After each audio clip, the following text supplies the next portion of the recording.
નમસ્કાર દોસ્તો, હું છું પ્રભાત અને સ્વાગત છે તમારો એક નવા વિડીયોમાં। તો મિત્રો, આઈપીઓ તો બધા ભરતા જ હોય છે, પણ આજના વિડીયોમાં તમને બોન્ડ આઈપીઓ શું છે અને આપણે એ કઈ રીતના ભરશું આ તમામ માહિતી આપીશ। તો વિડીયો શરૂ કરું પહેલાં હજી સુધી ચેનલને સબસ્ક્રાઇબ નથી કરી તો સબસ્ક્રાઇબ કરવાનું ભૂલતા નહીં અને વિડીયોને લાઇક અવશ્ય કરી જ લેજો। તો મિત્રો, આઈપીઓ બોન્ડ છે એ શું છે તો સૌપ્રથમ એ જાણીએ। તો મિત્રો, આઈપીઓ તમે ભરતા હશો તો જ્યારે કંપની પોતાની માલિકીનો ભાગ છે એટલે પોતાનો માલિકીનો હિસ્સો છે એ શેર પેટે આઈપીઓ દ્વારા વેચવા કાઢે છે ત્યારે આપણને જે આઈપીઓ આપણે ભરીએ છીએ એ સામાન્ય આઈપીઓ હોય છે, એમાં આપણને શેર મળે છે। જ્યારે આઈપીઓ બોન્ડ છે એ કંપની કોઈ પોતાની માલિકીનો હિસ્સો વેચવા નથી કાઢતી, એટલે કે આઈપીઓમાં શેર બહાર નથી પાડતી, પરંતુ તમારી પાસેથી લોન પેટે એક પૈસા લે છે, જેના બદલામાં નક્કી કરેલું જે નિશ્ચિત વ્યાજ છે, પહેલેથી જ નક્કી કરેલું વ્યાજ છે એ તમને ચૂકવવાનું વચન આપે છે। એટલે કે કંપની છે બેંક પાસેથી લોન નથી લેતી, ડાયરેક્ટ પબ્લિક પાસેથી લોન પેટે પૈસા ઉપાડે છે। સામાન્ય આઈપીઓમાં આપણને શેર મળશે અને આમાં આપણને એક નિશ્ચિત વળતર વ્યાજ ચૂકવવામાં આવશે। હાવ સામાન્ય ભાષામાં સમજાવું તો મિત્રો, આ આઈપીઓ બોન્ડ છે એક જાતની એફડી છે। બેંકમાં એફડી કરવાને બદલે જો આ કંપનીમાં ડાયરેક્ટ એફડી આપણે કરશું તો આપણને સારું એવું રિટર્ન મળે છે। હવે હું તમને જણાવી દઉં આઈપીઓ બોન્ડની વિશેષતાઓ શું છે। તો સૌપ્રથમ સારી એવી વિશેષતાઓ વિશે વાત કરીએ તો મિત્રો, બેંક કરતાં વધુ વ્યાજદર મળતું હોવાથી ડાયરેક્ટ કંપનીમાં જ આપણે બોન્ડ એફડી કરીએ છીએ એટલે સારું એવું રિટર્ન મળે છે, જે ભારતની એકેય બેંકોમાં તમને જોવા નહીં મળે એવું હાઈએસ્ટ રિટર્ન આમાં તમને જોવા મળે છે। નેક્સ્ટ વિશેષતાઓ વિશે વાત કરીએ તો મિત્રો, નિશ્ચિત સમયગાળો એટલે કે તમે 1 વર્ષ છે, 2 વર્ષ છે, 3 વર્ષ, 5 વર્ષ, કોઈ પણ નિશ્ચિત સમયગાળા માટે તમે એફડી કરી શકો છો। જે પણ મુદત માટે એફડી કરશો એનું વ્યાજ તમને મળશે, પ્લસમાં જે પ્રિન્સિપલ એમાઉન્ટ છે મુદત પૂરી થતાં જ તમારા બેંક એકાઉન્ટમાં પાછી તમને ક્રેડિટ કરી દેવામાં આવશે। ત્યારબાદ મિત્રો, રોકાણની રીત તો તમે ડાયરેક્ટ શેર બજારના આઈપીઓની જેમ જ તમારા ડીમેટ એકાઉન્ટમાંથી ડાયરેક્ટ અરજી કરી શકીએ છીએ આ આઈપીઓ માટે। એ પ્રોસેસ પણ હું તમને આગળ જણાવીશ। વિડીયોને લાઇક કરી લેજો અને ચેનલને સબસ્ક્રાઇબ કરી લેજો। તો મિત્રો, અધર બેનિફિટ વિશે વાત કરીએ તો ઓછું જોખમ છે।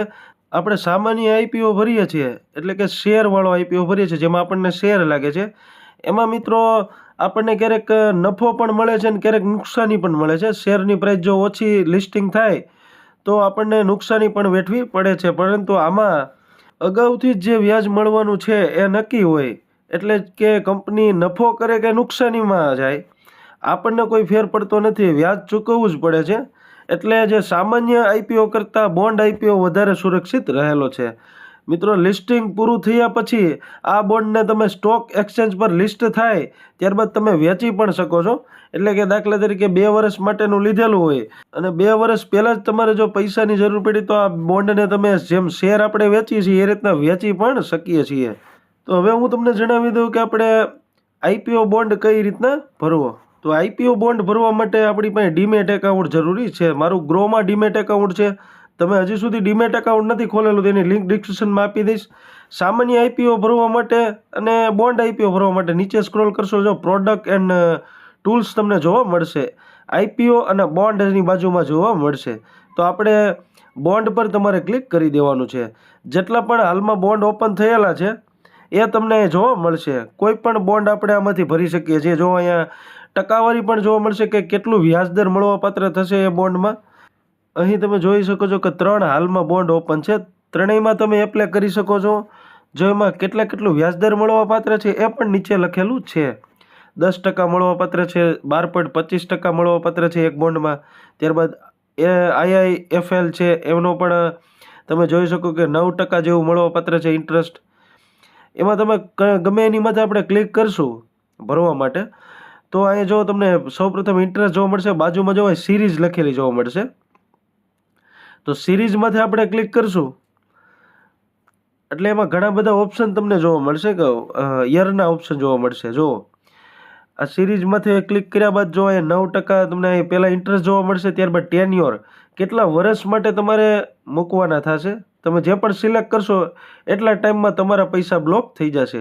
હવે પે આઉટ છે એ વ્યાજનું પે આઉટ છે, તમારે મંથલી જોતા હોય તો તમે મંથલી સિલેક્ટ કરી શકો છો, એન્યુઅલી વ્યાજ જોતું છે તો એન્યુઅલી વ્યાજનું તમે સિલેક્ટ કરી શકો છો।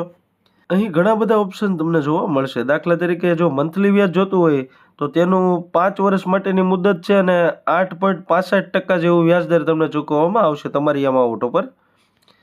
અહીં તમે ગમે એ સિલેક્ટ કરી શકો છો. હવે મિત્રો આપણે બોન્ડ એપ્લાય કઈ રીતના કરશું?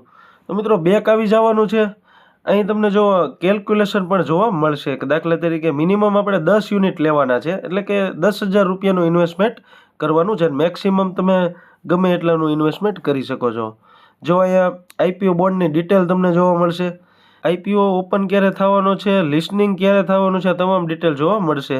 નીચે સ્ક્રોલ કરીને કંપની વિશે જાણી લેવાનું છે. ત્યારબાદ અહીં એપ્લાય કરી અહીં એપ્લાય પર ક્લિક કરશો એટલે ત્યારબાદ જો કોઈ પણ તમારે ડ્યુરેશન સિલેક્ટ કરવાનું થશે. તો આપણે 5 વર્ષ માટે જ ઇન્વેસ્ટમેન્ટ કરવું છે.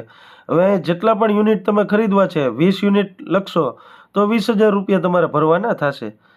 મિનિમમ 10 યુનિટ તમારે ખરીદવા પડશે એટલે 10,000નો બોન્ડ ભરવો પડશે. જો એપ્લાય પર ક્લિક કરશો એટલે એપ્લાય આપણું થઈ ગયો છે બોન્ડ.